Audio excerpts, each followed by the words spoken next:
వ్యాధి హర వైష్ణవ కవచం. రుద్రాదులారా, ఇప్పుడు మీకు సమస్త వ్యాధి వినాశకం, సకల కళ్యాణకారకం, పరమశివ పూజితం అయిన వైష్ణవ కవచాన్ని వినిపిస్తాను. అజన్ముడు, నిత్యుడు, అనామయుడు, ఈశానుడు, సర్వేశ్వరుడు, సర్వవ్యాపి, దేవదేవేశ్వరుడు, జనార్దనుడునగు మహావిష్ణువుకి ప్రణామం చేసి ఈ అమోఘమైన అప్రతిమానమైన వైష్ణవ కవచాన్ని ధారణ చేస్తున్నాను అని సంకల్పం చెప్పుకొని సర్వదుఃఖ నివారకమైన ఈ కవచాన్ని చదవాలి ఇలా. విష్ణుర్మమాగ్రతః పాతు, కృష్ణో రక్షతు పృష్ఠతః, హరిర్మే రక్షతు శిరో హృదయంచ జనార్దనః, మనో మమ హృషీకేశో జిహ్వాం రక్షతు కేశవః, పాతు నేత్రే వాసుదేవః, శ్రోత్రే సంకర్షణో విభుః, ప్రద్యుమ్నః పాతు మే ఘ్రాణం, అనిరుద్ధస్తు చర్మ చ, వనమాలాగలస్యాంతం శ్రీవత్సో రక్షతాదథః, పార్శ్వం రక్షతు మే చక్రం, వామం దైత్యనివారణం, దక్షిణం తు గదాదేవీ సర్వాసురనివారిణీ, ఉదరం ముసలం పాతు, పృష్ఠం మే పాతు లాంగలం, ఊర్ధ్వం రక్షతు మే శార్ంగం, జంఘే రక్షతు నందకః, పార్ష్ణీ రక్షతు శంఖశ్చ, పద్మం మే చరణావుభౌ, సర్వకార్యార్థసిద్ధ్యర్థం పాతు మాం గరుడః సదా, వరాహో రక్షతు జలే విషమేషు చ వామనః, అటవ్యాం నరసింహశ్చ సర్వతః పాతు కేశవః, హిరణ్యగర్భో భగవాన్ హిరణ్యం మే ప్రయచ్చతు, సాంఖ్యాచారస్తు కపిలో ధాతు సామ్యం కరోతు మే, శ్వేతద్వీపనివాసీ చ శ్వేతద్వీపన్నయత్వజః, సర్వాన్ సోదయతాం శత్రూన్ మధుకైటభమర్దనః, సదా కర్షతు విష్ణుశ్చ కిల్బిషం మమ విగ్రహాత్,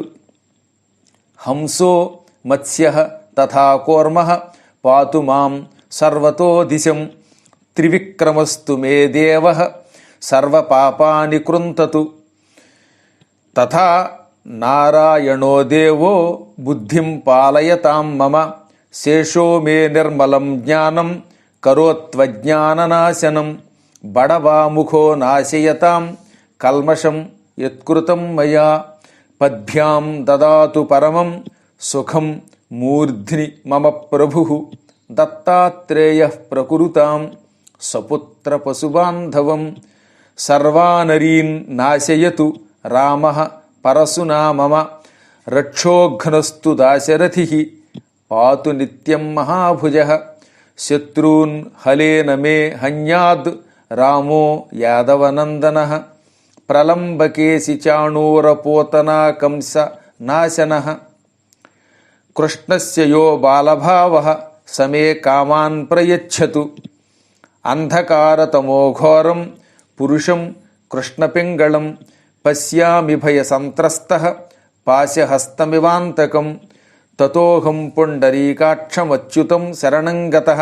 ధన్యోహం నిర్భయో నిత్యం యస్య మే భగవాన్ హరిః, ధ్యాత్వా నారాయణం దేవం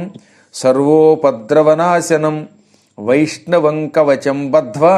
విచరామి మహీతలే, అప్రధృష్యోస్మి భూతానాం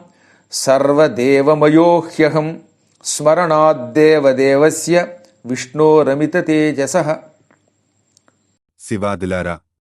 రాక్షసులతో పిశాచాలతో నిండిన దట్టమైన అడవులలోనైనా, అశుభ ప్రాంతాలలోనైనా, రాజమార్గమందైనా, ద్యూతక్రీడయందైనా, చిన్న గొడవల్లో గాని, పెనుపెనుగులాటల్లో గాని, నదిని దాటుతున్నప్పుడు, ఆపత్కాలంలో, ప్రాణ సంకటమప్పుడు, అగ్ని చోరగ్రహ విద్యుత్ బాధలందును, సర్పవిషం అలుముకొన్నప్పుడు,